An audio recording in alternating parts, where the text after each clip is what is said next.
Internal operation, remote object calling in Java RMI.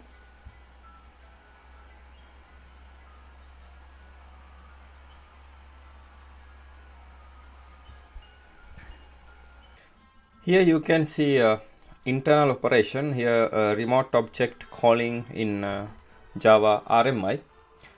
Sun serialization and deserialization interface to Java helps exporting an object and all the object it knows and depends on to a byte stream. The standard behavior for serialization is to serialize the object and all the objects it contains. If we want to modify this behavior, we can use the externalizable interface which describes how the object is to be exported. To be able to contact a remote object as if it were a local object,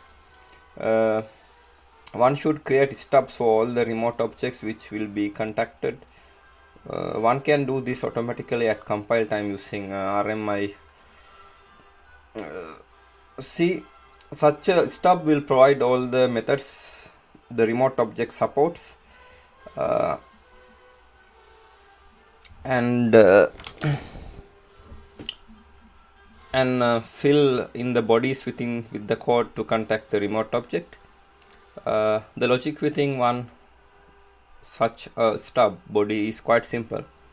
One, contact the remote object by object using sockets. Serialize all the argument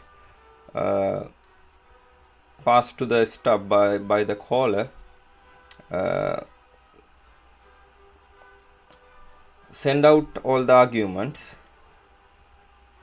and wait for the answer, which will be the result.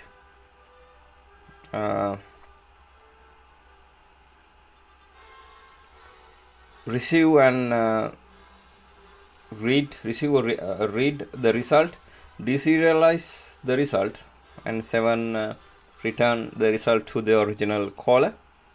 The object that is being exported at the server side should offer a way to be contacted by the remote clients. This is done by skeleton, which contains some listen code and logic to contact the actual exported object. The logic in a skeleton is also very simple. One, listen to the connections and to accept an incoming connection in a separate thread.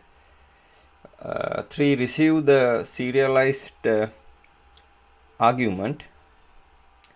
For deserialized, this is received serialized argument, and for deserialized the arguments, 5, invoke method call upon the correct object.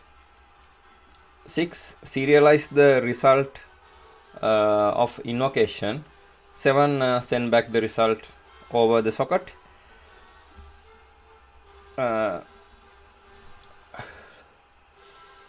This figure illustrates how we can transparently contact a remote object.